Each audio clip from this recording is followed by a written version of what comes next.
À l'intérieur du pays, le département de la Noya reçoit à son tour le vice-président de la transition à l'occasion de sa tournée citoyenne entamée depuis quelque temps déjà.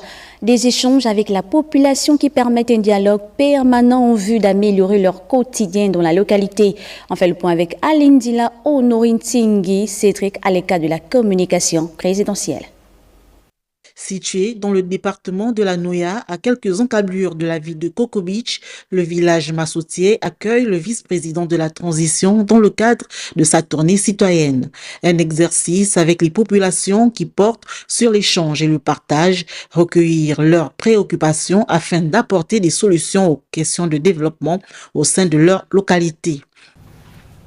Le conflit homme-faune, le sempiternel, le chômage des jeunes, l'absence de réseau de téléphonie mobile. Vous voyez par exemple là, nous sommes coupés du monde. Le délabrement du système hydro-villageois, le problème d'éclairage public, la révision des limites du parc d'Akanda.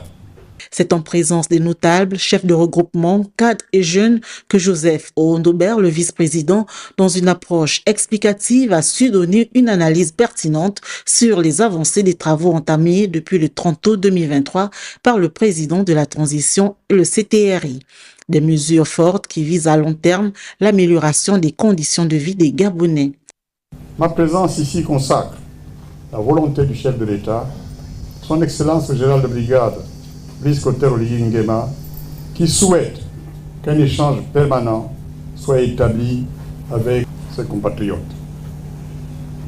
Laissez-moi vous inviter à plus de clairvoyance, de discernement, de tempérance, de prudence, de sincérité et de modération pour faire barrage aux perfides menteurs. Restons à même de prendre la bonne décision. Satisfaits de la qualité de ces échanges, les populations du village Massoutier ont tenu à témoigner leur indéfectible attachement à la politique sociale mise en œuvre par le général Brice Clotaire Oligui Nguema, tout en promettant de faire preuve de sagesse pour les enjeux à venir, notamment avec l'ouverture du référendum dans quelques mois.